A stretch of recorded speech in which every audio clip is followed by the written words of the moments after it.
어제 김복일 집사님이 직장에서 늦게 끝나신 다음에 이 특창을 준비하기 위해서 피곤한 몸을 이끌고 교회 오셔서 또 특창 준비하시고 이렇게 어제 하시는 모습을 좀 봤습니다. 참 아름다운 모습 중에 하나예요. 우리가 하나님 앞에 찬양하기 위하여서 준비하고 또 마음을 모은다는 것은 참 아름다운 일인 것 같습니다. 오늘 귀한 찬양으로 우리 마음속에 은혜 주셔서 감사합니다. 제가 지난주도 그랬지만 윤진을 보면서 참 마음속에 기쁜 거는 이 꼬맹이가 맨 앞자리에 이렇게 앉아서 예배를 드리기 위해서 이렇게 노트도 꺼내고 하는 게 너무나 참 귀여운 것 같습니다. 또 그 옆에 오늘 또 집사님이 같이 앉아주셔서 또 보기가 좋은 것 같아요. 요즘 그래도 아이들이 주변에 많이 넘쳐나고 있는 것 같죠? 네, 저기 보면은 주미하고 또 주연이, 주연이는 초등학생은 아니지만 또 함께 같이 앉아 있고, 또 저쪽 보면은 선우하고 채은이하고 또 엄마 옆에서 앉아서 예배드리고 있는데 참 좋은 모습인 것 같습니다. 성도님께서 기도 많이 해주셔서 정말 더 많은 학생들이 더 참석해서 우리 교회의 어린이반이 더 활기찬 그런 반이 될 수 있도록 기도해 주시면 감사하겠습니다. 오늘 제목은 나는 잘 참는 사람인가요? 라는 제목입니다. 이 한 애니메이션 그거를 보면은 사람의 심리를 이렇게 설명해 주기 위해서 다양한 캐릭터들을 만들어서 이렇게 만들었던 애니메이션이 있는데요. 그 중에 한 캐릭터가 뭐였냐면 버럭이라는 캐릭터가 있습니다. 버럭이, 우리 본 사람들은 다 아시죠? 그 걔가 왜 버럭인가요? 우리 청년회장. 그래서 그 캐릭터 모습을 보면 제가 사진을 못 갖고서 죄송한데 이렇게 빨간색입니다. 그리고 걔는 뭐 하면 막 머리에서 불꽃이 일어나면서 그냥 버럭버럭 되니까 이제 버럭이라고 합니다. 여러분은 버럭이십니까? 아니면 잘 참는 그러한 모습을 소유하고 계십니까? 오늘은 에베소서 4장 1절부터 3절까지에 있는 말씀 가운데에 하나님의 자녀로 살아가는 삶의 모습 중에 하나의 또 모습을 살펴보려고 합니다. 우리가 계속 같은 말씀을 읽고 있긴 하는데요. 에베소서 4장 1절부터 3절까지에 있는 모습입니다. 윤준아, 너 지난주에 거 적어서 다 안 적어도 돼.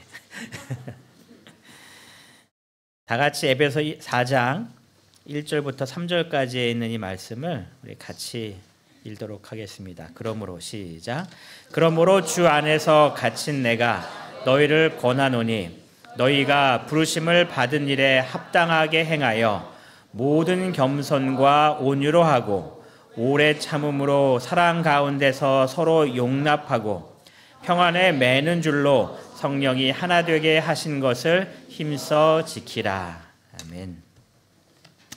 우리가 하나님의 자녀답게 살아가는 첫 번째 특성 겸손, 두 번째 온유를 살펴봤고요. 오늘 세 번째 특성인 오래 참음에 대한 말씀을 같이 이야기를 하려고 합니다. 이 볼륨을 조금 더 올려주세요. 이 사도 바울은 이 에베소 교회에 보내는 권면을 통하여 주셨던 이 겸손과 온유와 이 오래 참음이라는 이 표현이 같이 계속 이 바울의 서신에 보면은 반복돼서 기록이 될 때가 있습니다. 이 골로새 교회에 보내는 이 권면에서도 보면 그러므로 너희를 하나님이 택하사, 그러니까 우리를 부르신 하나님께서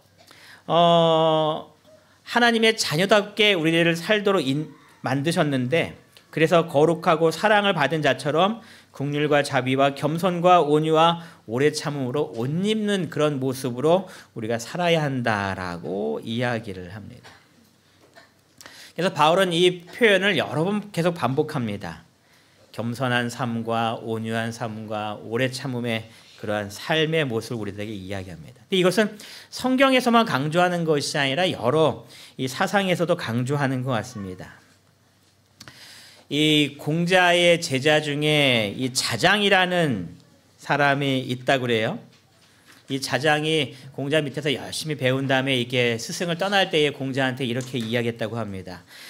제가 이제 더욱더 수련을 해서 몸과 마음을 잘 닦으려고 하는데, 이제 제가 스승님을 떠날 때에 스승님이 저에게 줄 수 있는 아주 교훈적인 말씀 한마디를 좀 해주시면 감사하겠습니다라고 이 공자한테 이야기를 했다고 합니다. 공자가 이 떠나는 자장에게 이 말을 했다고 합니다. 백행지본 인지위상이다라는 말을 해줬다라고 이야기해요. 이 뜻은 한자가 워낙 쉬워서 다들 아시죠? 100가지 행동하는 거니까 너희들이 살면서 많은 일들 하는 행동의 근본은 뭐라는 거예요?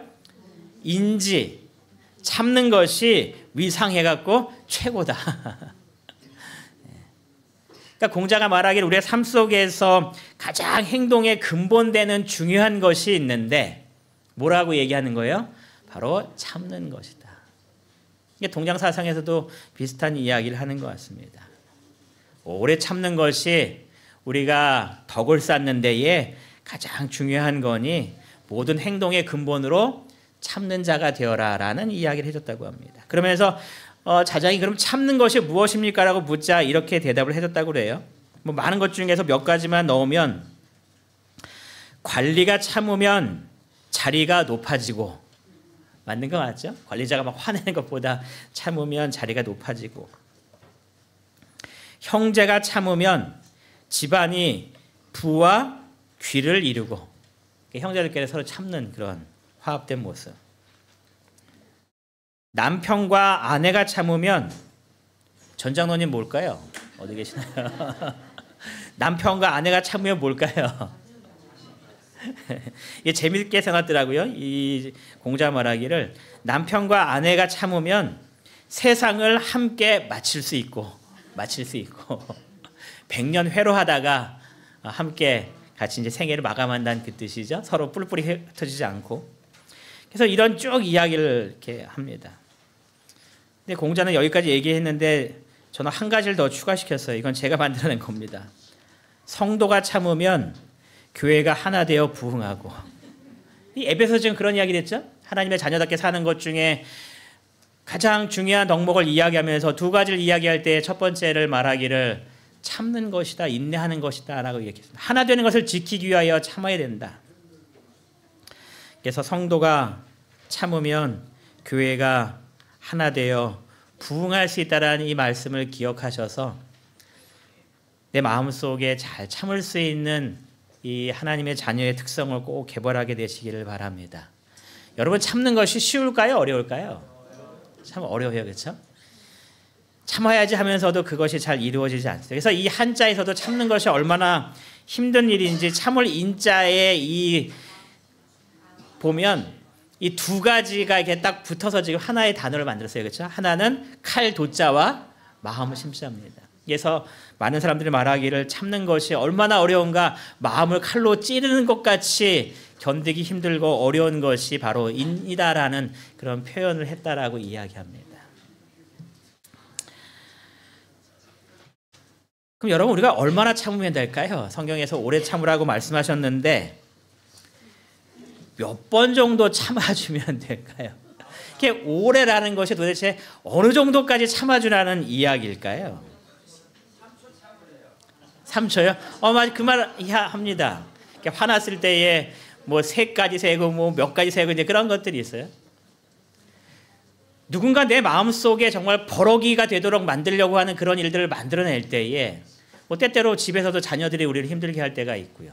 세상에 나가면 많은 사람들이 우리의 마음을 아프게 하는 그런 일들을 만날 때가 있고요. 도대체 몇 번을 참아주라고 성경은 이야기하는 걸까요? 교회 내에서도 그런 일들이 생길 수도 있는데 성경의 기준을 이렇게 야고보서에 기록합니다. 같이 한번 읽어보겠습니다. 그러므로 시작. 그러므로 형제들아 주께서 강림하시기까지 길이 참으라. 오래 참으랍니다. 언제까지요? 주님께서 재림하실 때까지. 성경이 우리들에게 기준을 정해주고 있는데 얼마나 오래 참아야 되는가 이야기하면서 주께서 강림하실 때까지 오랫동안 참고 살아라 이렇게 이야기합니다. 이 말씀을 보면서 베드로와 예수님의 대화가 생각이 났어요. 베드로가 예수님한테 이렇게 이야기합니다. 주님, 형제가 내게 죄를 범하면 몇 번이나 용서를 해줄까요? 라고 베드로가 묻고 스스로 대답을 합니다. 그 당시에 랍비들은 뭐라 가르쳤냐면은 3번만 용서해주면 4번째부터는 화를 내고 혼내줘도 전혀 죄가 아니다라고 가르쳤습니다. 베드로가 그걸 알고 있기 때문에 주님께 말하기를 주님 7번 용서해 줄까요? 라고 얘기를 합니다. 그러니까 베드로 생각 속에서는 이미 랍비보다 2배 이상을 이야기하면서 이만큼 용서를 베풀면 되겠죠? 라고 이 베드로가 자신 있게 주님한테 이야기한 겁니다. 그러니까 주님께서 뭐라고 대답하세요? 7번씩 70번까지라도 용서해 주어라 이렇게 이야기합니다. 여러분 그럼 이 이야기는 무슨 말입니까? 한 그 그림에 이러한 기록이 있어요. 7번씩 70번 용서했으니까 한 번만 더 하면 절대 용서 안 해. 이 사상을 이야기하는 걸까요? 490번까지 다 참은 다음에 491 이제는 화내도 돼. 이 개념을 이야기하는 것이 분명히 아닙니다. 얼마만큼 용서해 주라는 걸까요? 모든 것들을 다 무한히 용서해 주라는 이야기입니다. 이 이야기가 이 야고보서를 통해서 우리에게 이렇게 이야기하는 겁니다. 주께서 강림하실 때까지 길이 참아라. 오래 참으면 바로 이런 것이다라고 이야기합니다. 이 야고보가 이 기별을 줄 때에 이 흩어져 있는 이 12지파에게 보내는 권면이라고 이야기합니다. 그렇다면 이 말씀은 지금 현재 누구에게도 하시는 말씀인 거예요? 나에게도 하시는 하나님의 이야기입니다. 제가 이 형제들아 부분을 이렇게 가로로 바뀌었습니다. 여러분들이 여기다 뭐를 넣으면 될까요? 그러므로 하면서 누구의 이름을 집어넣는 거예요? 내 이름을 집어넣는 거예요. 네. 그러므로 운서가 주께서 강림하시기까지 길이 뭐하라고요? 길이 참으라. 여러분이 이 말씀 속에다 내 이름을 넣으시면서 정말 누군가 나에게 너무나 힘들게 할 때에 주님께서 나의 이름을 부르시고 하시는 말씀으로 이 말씀을 꼭 기억하게 되시기 바랍니다. 그래서 정말 주님께서 우리에게 말씀하신 대로 오래 참을 수 있는 주님의 자녀다운 특성을 나타내시는 이무동교회 모든 성도님 되시기를 간절히 바랍니다. 여러분 오래 참는다 하면 어떠한 단어가 떠오르시나요? 인내라는 단어를 이렇게 생각하니까 이 오래 참음과 이 인내라는 것을 우리가 이제 같게 이야기할 때가 많습니다. 저도 이 오래 참음과 인내를 그렇게 잘 구별하지 않았었는데 성경은 오래 참음과 인내를 구분합니다. 그러니까 여러분 성경을 읽으실 때에 오래 참음이라는 단어가 나올 때가 있고 또 인내라는 단어가 나올 때가 있는데 어떨 때는 한 구절에 오래 참음과 인내가 또 같이 나올 때가 있어요. 그 말은 오래 참음과 인내가 조금 다르다는 이야기입니다. 뭐가 다른지를 좀 찾아봤더니 헬라어상에 이 오래 참음이라는 단어를 기록할 때는 마크로디미아라는 단어를 썼습니다. 오래 참음이라는 단어를 쓸 때에. 그리고 인내라는 단어를 쓸 때는 휘포모네라는 단어를 써서 이 오래 인내라는 단어를 이렇게 기록했습니다. 그래서 학자들이 이 마이크로디미아와 이 휘포모네라는 단어를 이렇게 상황별로 구분해서 살펴봤더니 이 마크로디미아라는 오래 참는다라고 표현할 때는 어떨 때 사용했냐면 사람과의 관계 속에서 여러 가지 많은 어려움들을 당할 때에 그럴 때에 쓴 것이 이 오래 참음이라는 단어를 사용했습니다. 누군가 내 마음을 너무 아프게 하는 겁니다. 견디기 힘든 그러한 상황들을 계속 만들어내는 겁니다. 나와 상관없는 이야기로 나를 자꾸 한쪽으로 몰아내는 그런 일들을 당할 때에 우리에게 하신 말씀이 오래 참음이라는 단어를 사용해서 사람과의 관계 속에서 그것을 이겨내야 한다라는 말을 씁니다. 이 인내라는 휘포모네라는 단어를 언제 썼냐면 상황 속에서 어려움이 발생했을 때에 문제들을 언급했을 때에 인내하라라는 이야기를 합니다. 우리가 믿음으로 살 때 보면은 여러 가지 믿음을 선택하기 위해서 어려운 상황을 맞이할 때가 있나요? 그때 인내하라는 단어를 써서 그것을 잘 견뎌내라라고 사용했다는 겁니다. 그래서 이 오래 참음과 이 인내는 상황이 좀 다른 겁니다. 인내는 사람과의 관계 속에서 생기는, 이 오래 참음은 사람과의 관계 속에서 생겼던 모든 문제를 이야기할 때, 인내라는 것은 상황 속에서 우리가 이것을 잘 견디어서 믿음으로 승리해야 하는 그럴 때에 이 인내라는 단어를 사용했습니다. 그래서 오늘 우리가 살펴볼 이 오래 참이라는 것은 사람과의 관계 속에서 생겼을 때에 생기는 모든 어려운 문제들을 우리가 잘 참고 견디어내는 그런 사람이 되어야 함을 우리들에게 말씀하는 겁니다.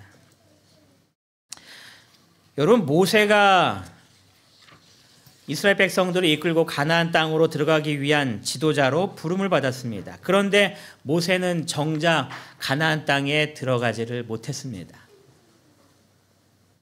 여러분, 모세가 너무 나이가 많아서 늦게 부름을 받다 보니 광야에서 40년 동안 이렇게 또 머물러야 하다 보니 이제 수명이 다해서 못 들어간 건가요?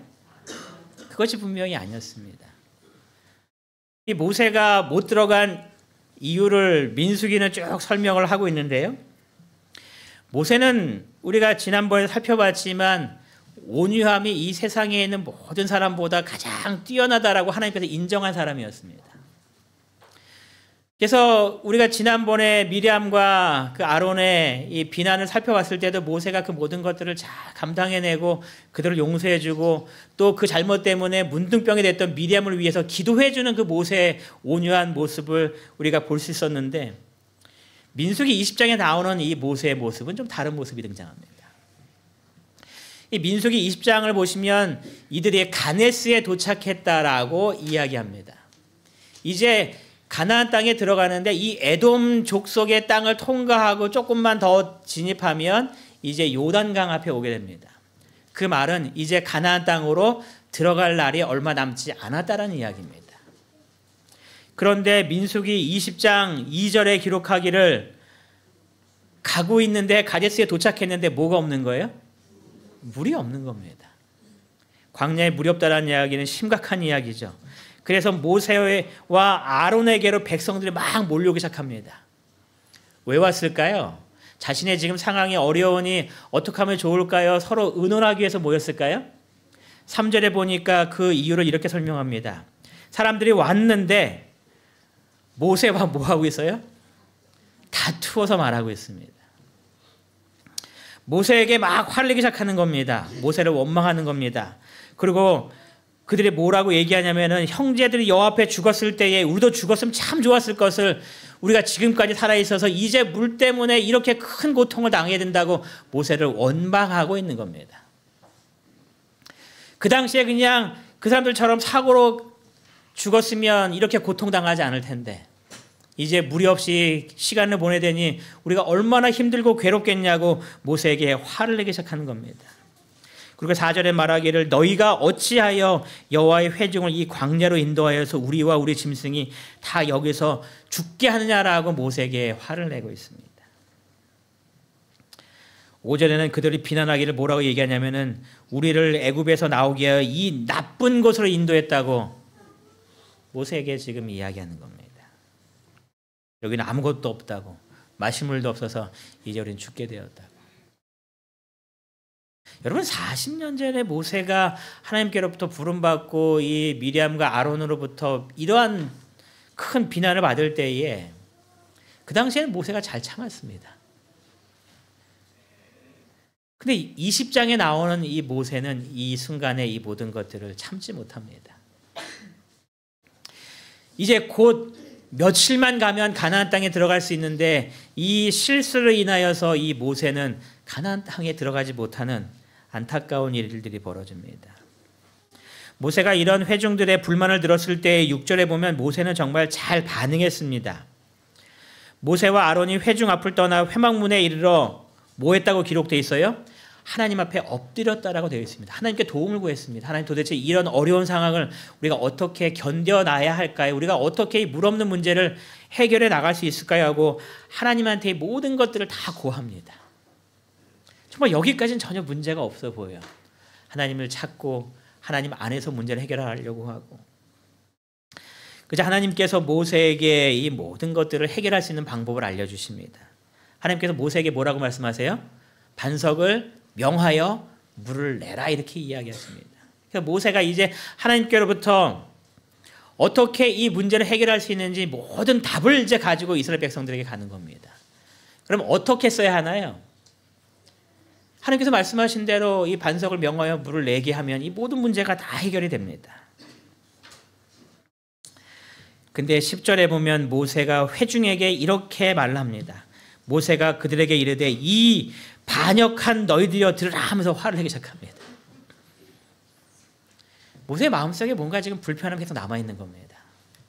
그러면서 이스라엘 백성들을 표현하기를 이 반역한 너희들이라고 이야기하지만 이것은 그냥 단순히 너희들 잘못한 거라는 이런 표현이 아니라 그들에게 뭔가 분노를 지금 표현하는 것이 이러한 표현으로 되어 있는 겁니다. 그러니까 모세가 그냥 쉽게 얘기하는 것이 아니라 그 마음속에 분노가 가득한 가운데서 마치 버럭이처럼 버럭 화를 내면서 이스라엘 백성들에게 지금 이야기하는 겁니다. 여러분, 오래 참지 못하고 화를 냈던 이 모세의 두 번째 실수는 뭐냐면 내가 너희를 위하여 이 반석에서 물을 내라라고 이야기합니다. 누가 물을 주겠다고 얘기하는 거예요? 내가 주겠다고 얘기하는 거예요. 하나님께서 분명히 말씀하시기를 모세에게 반석을 명하여 하나님께서 이 모든 물을 줄 거라고 말씀하셨음에도 불구하고 이 모세는 너무나 화가 난 나머지 하나님께만 영광을 돌려야 되는데 마치 누가 하는 것처럼 잘못 얘기해버린 거예요. 내가 하는 것처럼. 그리고 11절에는 반석을 명하라고 말씀하셨음에도 불구하고 모세가 반석을 몇 번 치는 거예요? 2번 내리칩니다. 아시는 대로 예수님의 십자가에 대한 상징이었음에도 불구하고 이 반석을 2번 침으로 말미암아 하나님을 나타내는 이 모든 것이 훼손되었기 때문에 하나님께서 모세를 가나안 땅에 들어가지 못하도록 하나님께서 하셨습니다. 부자 선지자에 보면은 이 부분을 이렇게 이야기합니다. 모세는 어떻게 말했다고요? 분노한 감정으로 말했다. 분노한 겁니다. 오래 참으라고 이야기했지만 참지를 못한 겁니다. 그가 이렇게 분노한 것을 뭐라고 표현하고 있냐면은 그의 말은 하나님께서 모욕을 당하셨기 때문에 바란 거룩한 의분이 아니었다라는 겁니다. 여러분, 우리의 마음속에 거룩한 의분이 생길 때 있어요. 그렇죠? 하나님께서 모욕받으실 때에 하나님의 이 거룩한 전이 무시당하고 엉망이 되었을 때 생기는 거룩한 의분이 있습니다. 예수님께서 그래서 성전에 들어가셨을 때에 이 기도하는 집을 완전히 장사의 소굴로 만들어버린 이 모습에 대해서 거룩한 의분 때문에 화를 내시고 채찍을 쳤던 장면을 여러분들이 다 기억합니다. 근데 모세가 지금 화가 나고 있는 것은 이스라엘 백성들이 하나님을 이렇게 온전히 대하지 못한 그런 것 때문에 생긴 거룩한 분노가 아니라 내 감정에서 나오는 그런 분노였다는 겁니다. 여러분, 왜 모세가 이 순간에는 이렇게 인간적인 분노가 발했을까요? 하나님께 모든 것들을 다 맡겼음에도 불구하고 왜 모세는 다시 돌아와서 이렇게 인간적인 분노를 발하고 있었을까요? 부자 선지자 418페이지에서는 이렇게 이야기합니다. 같이 한번 읽어보겠습니다. 시작. 자기들이 공격을 받고 있다고 생각했다. 이스라엘 백성들이 지금 하나님에 대한 공격이 아니라 지금 누구에 대한 공격이라는 거예요? 나에 대한 공격이었다는 겁니다. 견디기가 너무 힘든 겁니다. 참을 수가 없는 겁니다. 그리고 계속해서 기록하기를 이렇게 기록합니다. 자신들을 바라보고 자신들을 동정하였다는 겁니다. 그러니 견딜 수가 없는 겁니다. 내가 이렇게 무시당해도 되는 거야? 하는 그런 마음. 여러분, 우리의 마음 가운데 모세와 같이 이런 마음이 생길 때가 있죠. 내가 마치 공격받는다고 생각할 때가 있는 거예요. 누군가 의견을 내면 단순히 우리가 좋은 대화를 이루어가겠다고 하면 되는데 감히 내 의견을 무시해? 이렇게 하면서 누구에 대해서 자꾸 생각하는 거예요? 저 사람이 나를 공격하고 있어 라고 생각할 때 있더라고요. 그러니까 모세가 못 참은 겁니다. 하나님께서 모든 해결 방법을 다 주셨지만 나를 공격한 저들에 대해서 분노가 견딜 수가 없었다는 겁니다. 여러분이 모세처럼 실수하지 않게 되시기를 바랍니다.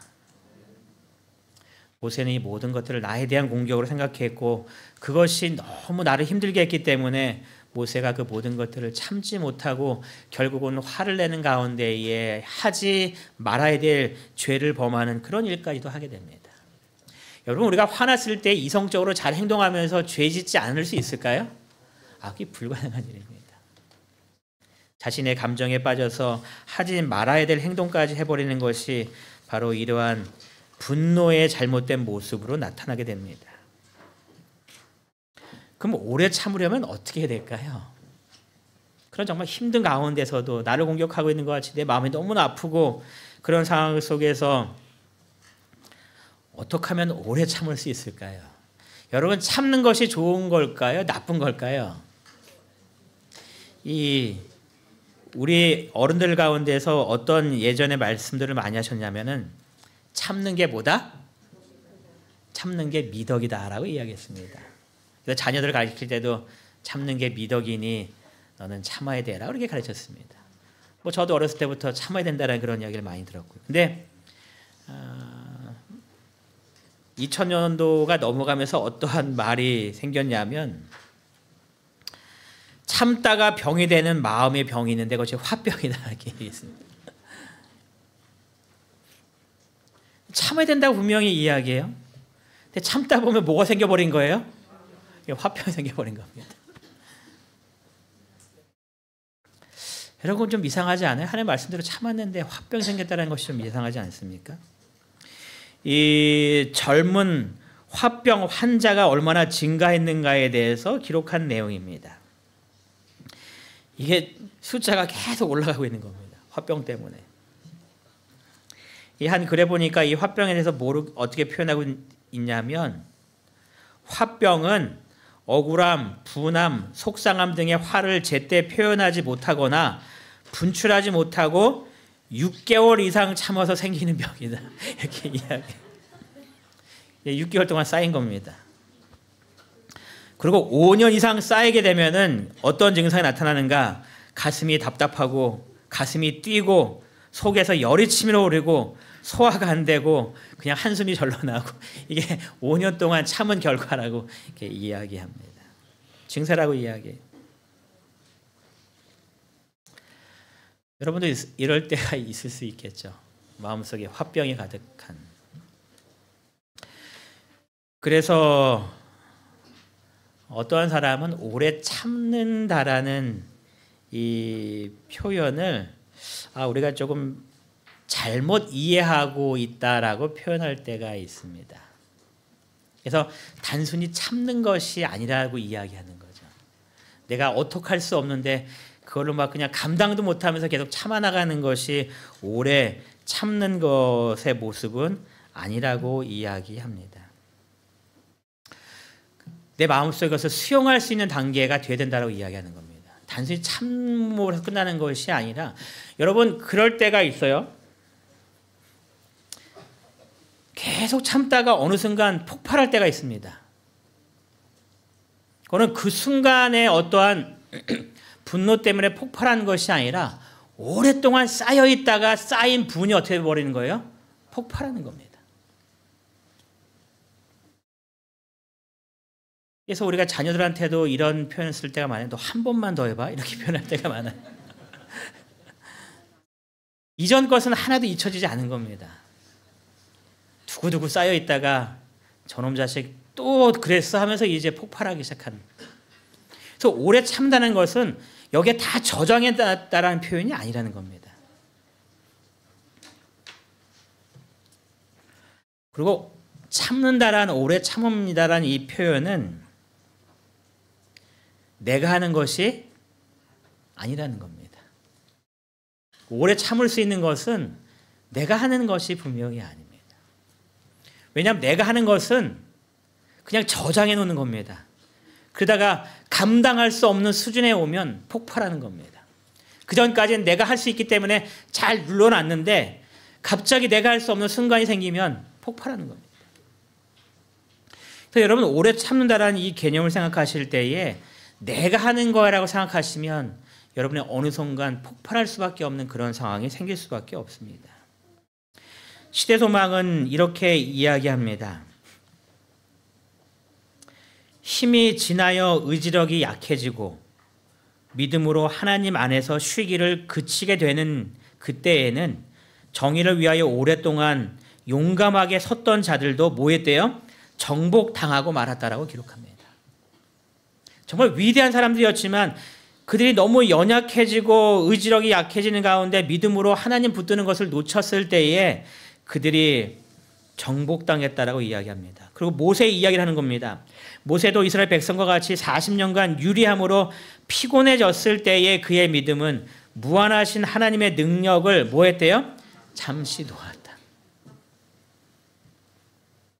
그때에 내 자신의 힘으로 모든 것들을 하려다가 결국 실수할 수밖에 없었다라고 이야기하는 겁니다. 오래 참는 사람이 되려면 어떻게 되는가? 첫 번째는 오래 참음은 성령의 열매라는 것을 기억하셔야 됩니다.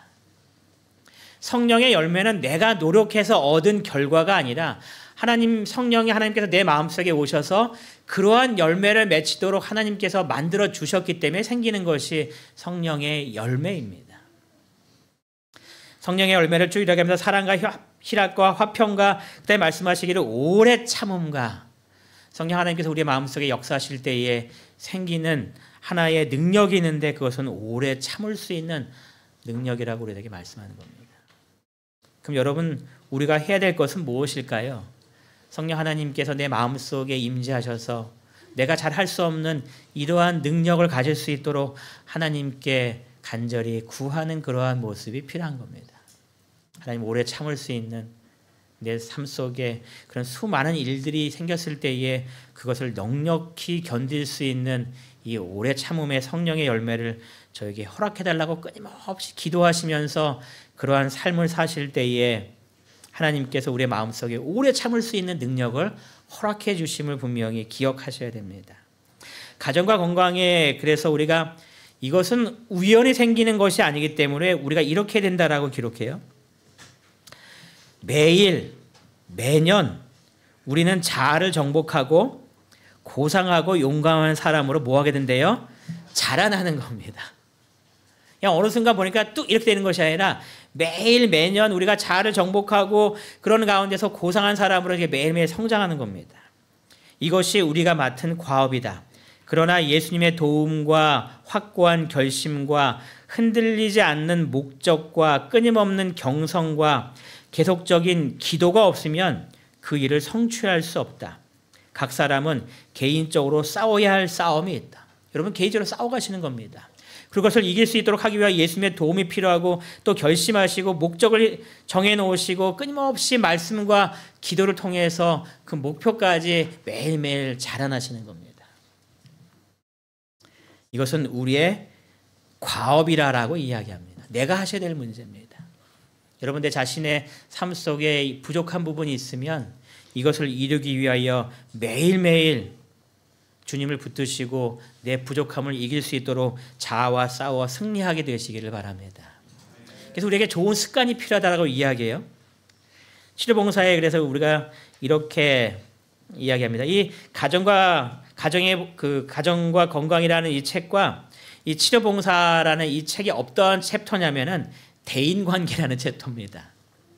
그 부분을 좀 요약한 부분인데 사람을 어떻게 대하면 좋을까란 그런 대인관계에 대해서 쭉 읽어보시면 아마 더 많은 정보를 얻을 수 있을 것 같아요. 치료봉사에 보면 이렇게 우리의 습관을 이야기합니다. 다른 사람들을 좋게 말하는 습관을 배양하라. 노력하라는 이야기입니다. 이게 잘 안 되니까. 그들과 교제하는 사람들의 좋은 특성들을 바라보라. 이것이 우리가 훈련해야 될 모습이라는 겁니다. 그리고 할 수 있는 대로 그들의 과오와 실패는 적게 보라. 우리 눈에 보이는 것들 많잖아요. 그럴 때에 그들의 실패와 과오는 적게 보고 좋은 특성들을 바라보고 다른 사람들을 좋게 말하는 습관을 기르는 겁니다. 그래서 시도해 보는 겁니다. 자녀들이 실수할 때에도 자녀들을 좋게 말할 수 있고 자녀들의 좋은 특성을 바라보고 내 이웃의 또한 친구들의 이러한 실패들은 잘 보려고 하지 않고 좋게 말해주고 좋은 특성들을 바라보면서 참 좋은 사람이야 라고 인정할 수 있는 그런 습관을 매일매일 기르라는 겁니다. 또 치료봉사에는 이렇게 이야기합니다. 어떤 사람이 말하고 행동하는 것에 대하여 불평하고 싶은 유혹을 받게 되거든 그 사람의 생애나 품성에서 뭐 하래요? 무엇인가 칭찬해 주라. 그런 상황은 아니지만 칭찬의 조건들을 찾아서 좋은 말을 해줄 수 있는 그런 습관을 계속해서 기르라는 겁니다. 어렵지만 이번 한 주간 동안 실천해 보시기 바랍니다. 그래서 내 이 마음 안에 성령의 열매인 이 오래 참음이 얼마나 많이 열릴 수 있는지. 두 번째, 오래 참는 사람이 되려면 받은 은혜를 기억하라라고 이야기합니다. 마태복음 18장 26절에는 어떠한 내용이냐면은 1만 달란트 빚진 자에 대한 이야기입니다. 그 1만 달란트 빚진 이 종이 임금에게 이렇게 말합니다. 엎드려 절하여 이르되 내게 뭐 하래요? 참으소서라고 이야기합니다. 이 참으소서라는 단어가 마크로 듀메오라는 단어, 아까 마크로 듀마이라는 단어와 이렇게 이건 명사고 얘는 동사입니다. 그러니까 동사형으로 지금 내게 참으소서라고 이렇게 이야기를 하고 있는 겁니다. 지금 관계 속에서 내 잘못이 있지만 내 잘못을 지금 오랫동안 좀 참고 기다려달라고 그가 이야기하는 겁니다.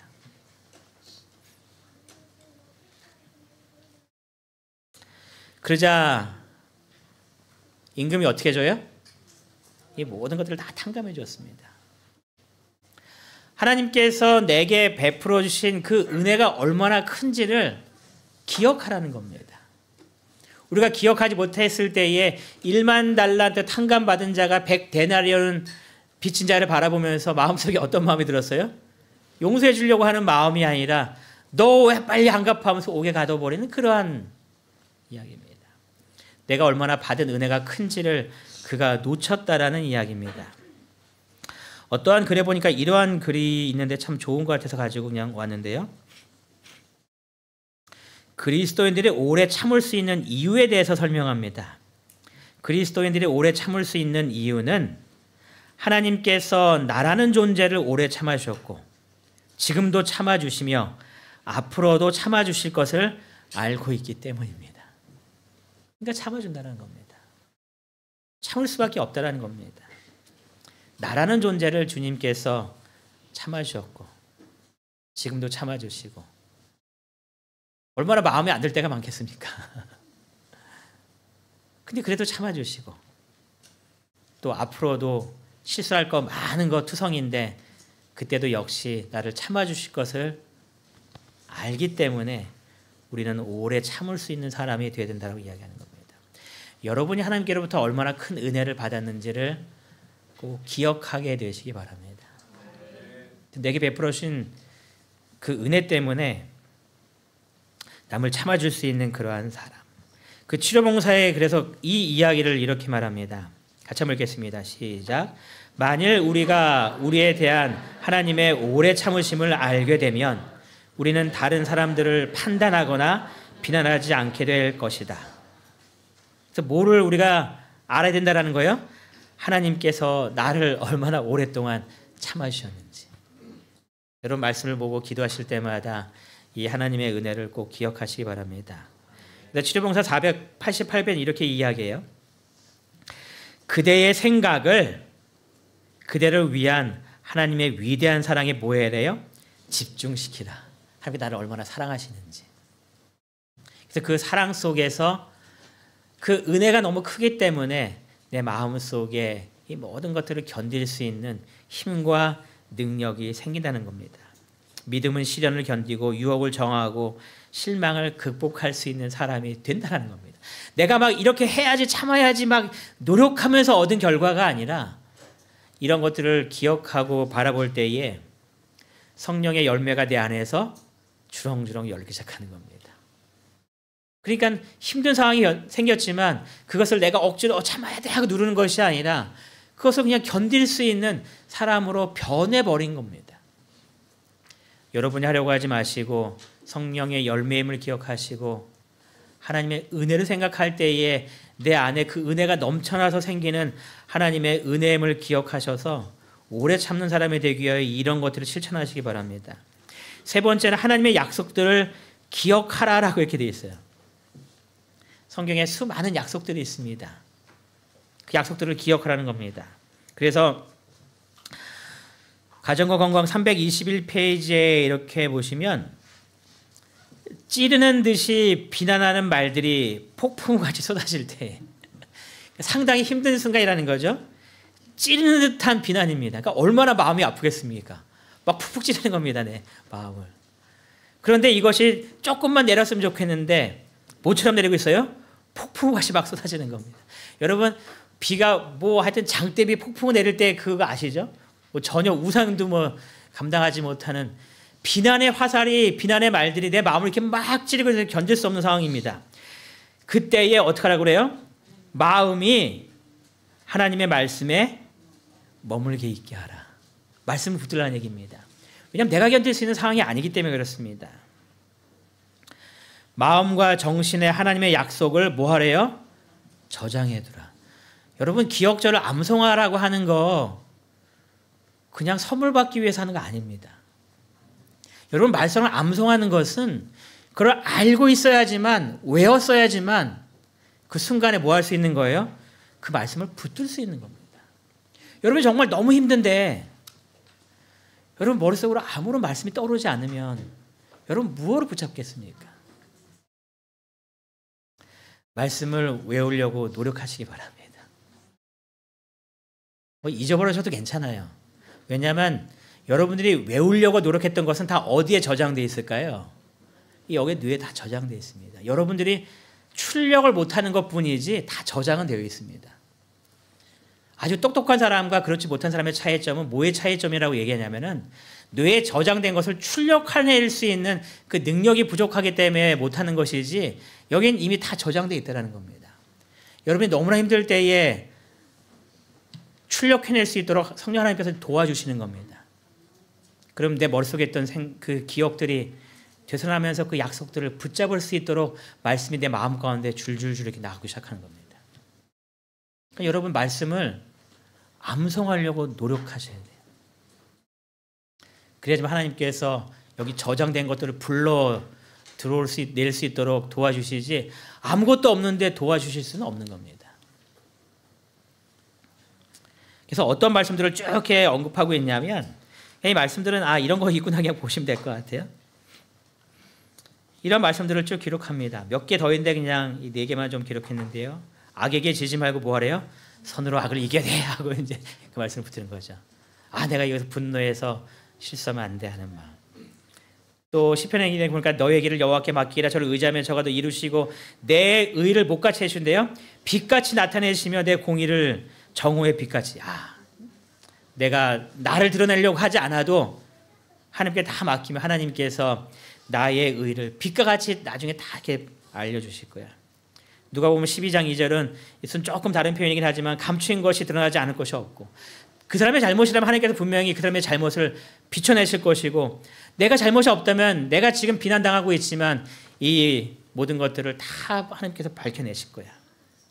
시편 66편 12절은 사람들 우리 머리 위로 지나 타고 가게 하셨고 얼마나 힘들고 어려운 상황입니까? 물과 불을 통과했더니 주께서 우리를 끌어내사 풍부한 곳에 드셨다라고 이야기합니다. 이 풍부한 곳이라는 표현을 좀 찾아보니까 어떤 표현을 쓰고 있냐면 물릴 정도로 실컷 먹다의 뜻입니다. 이 풍부한 뜻을 어떻게 표현했냐면 물릴 듯이 많아서 물릴 듯이 먹어갖고 실컷 먹은 겁니다. 더 이상 못 먹을 것 같을 정도로. 그러니까 얼마나 행복한 상황이에요, 그렇죠? 물릴 정도로 먹고 있는 겁니다. 하나님께서 그렇게 인도해 주실 거라는 이 약속의 말씀들을 붙잡으라는 겁니다. 네 번째로 예수님을 내 안에 모시라라고 이야기합니다. 만일 같이 읽겠습니다. 시작. 만일 그리스도께서 우리 안에 계시게 되면 우리는 짜증이 나고 화가 날 수밖에 없는 경우에도 인내하고 친절하고 오래 참게 될 것이다. 참 축복이죠? 짜증나고 화가 날 수밖에 없는 그런 상황 많이 생기죠. 뭐 직장인들은 직장에서 많이 생길 거예요. 그렇죠? 위에 아래서 그냥 막 짜증나게 하고 화가 날 수밖에 없는 그런 수많은 환경들이 분명히 만들어질 겁니다. 그때 인내하고 친절하고 오래 참을 수 있는 사람이 되려면 뭐 하라는 거예요? 그리스도를 내 안에 모시라는 겁니다. 여러분 아침마다 주님을 내 마음속으로 영접하는 시간을 기도하면서 가지시기 바라요. 하나님 오늘도 내 마음속에 임하여 주시고 내 생각과 내 행동과 내 삶의 모습이 예수님을 밀어내는 그런 삶의 모습으로 살지 않도록 나를 지켜달라고. 그냥 때때로 내가 예수님을 거부할 때가 있습니다. 아, 예수님 아닌 겁니다. 좀 나가 계세요. 그러실 때. 그러한 마음이 생기지 않도록 항상 주님을 내 안에 모시고, 왜냐하면 주님은 나가기 싫은데 누가 쫓아내는 거예요? 내가 쫓아내는 겁니다. 주님이 왜 나가고 싶겠습니까? 오늘 하루의 삶 속에서 나와 함께 동행하는 그런 삶을 내가 살 수 있도록 하나님 나를 인도해 달라고 주님을 영접하는 그런 기도 시간을, 나만 그런 시간을 가는 것이 아니라 누굴 위해서 기도해 줘야 될까요? 리아를 위해서 기도해야겠죠. 하나님 오늘 리아의 삶 속에, 윤준이의 삶 속에, 주미의 삶 속에 하나님께서 함께 계셔주셔서 그 어려운 친구들과의 환경 속에서도 그 모든 것들을 견뎌낼 수 있는, 예수님께서 그를 지켜주시는 삶을 살게 달라고. 남편을 위해서 기도하시고 부인을 위해서 기도하시고 주님을 내 마음속에 모시는 그 기도의 시간을 날마다 가지게 되시기 바랍니다. 그러니까 여러분들이 억지로 견디는 것이 아니라 주님께서 견딜 수 있는 능력을 주시는 그러한 사람. 그래서 이 에베소서에서 이게 준 말씀을 보면 겸손과 온유와 오래 참음이나 이런 표현들이 하나의 독립된 이 모습들이 아니라 같이 다 이게 연결된 모습들입니다. 우리가 온유에 대해서 이야기할 때 다른 사람이, 이 미리암이, 이 아론이 모세를 막 비난하고 했을 때에 모세가 그것을 잘 이렇게 견뎌냈어요. 그리고 친절한 모습으로 그들을 대합니다. 그 친절한 모습으로 대하는 것을 뭐라고 표현했어요? 온유라고 표현한 겁니다. 다른 사람이 나를 힘들게 하지만 나는 그들을 이해해주고 그를 감싸주고 그를 위해 기도해주고. 근데 이것이 점점 힘들어질 때에 이 온유를 지킬 수 있게 되는 힘이 뭐라는 거예요? 오래 참음이라는 겁니다. 그래서 오래 참아서 그 온유함을 잘 지켜내는 겁니다. 그래서 제가 이 오래 참음을 어떻게 좀 표현했냐면 온유할 수 있는 힘이다 이렇게 했습니다. 온유할 수 있는 힘이다. 치료봉사에 또 이렇게 이야기합니다. 만일 예수님께서 나의 입장에 계시면 어떻게 하실 것인가 라고 끊임없이 물어보라 이렇게 이야기합니다. 예수님께서 지금 내 입장에 계신다면 어떻게 반응하셨을까? 끊임없이 물어보라는 겁니다. 그럼 답은 나오겠죠? 예수님께서 하셨을 만한 그런 말과 그런 행동을 하게 되시길 바랍니다. 치료봉사 491편은 또 이렇게 이야기합니다. 그리스도께서 당신의 피로 사신 생명을 개발시키고 아름답게 하고 고상하게 하기 위하여 날마다 무엇인가를 하라. 그러니까 누구 노력이 필요하다는 이야기예요? 내 노력이 필요하다는 겁니다. 여러분 한 주 동안 사시면서 날마다 내가 무엇을 해야 될지 하나하나 찾으시고 그것을 매일의 삶 속에서 실천해 보시기 바랍니다. 그냥 이루어지는 것이 아니라 여러분들이 오늘도 이러한 목적을 이루기 위하여 실천하시고 또 이러한 결심을 하시고 그래 나 상대방을 좋게 얘기할 거야 하면서 상대방에게 좋은 것들을 막 기록도 해보시고 예수님을 내 마음속에 모시고 성령 하나님에게 간절히 기도하시는 가운데에 하나님께서 여러분의 삶 속에 이 오래 참음이라는 놀라운 능력을 허락해 주셔서 우리가 힘들지만 모든 것들을 잘 감당할 수 있는 하나님의 백성다운 모습을 간직하시는 여러분과 제가 되길 바라면서 오늘 말씀을 마치겠습니다.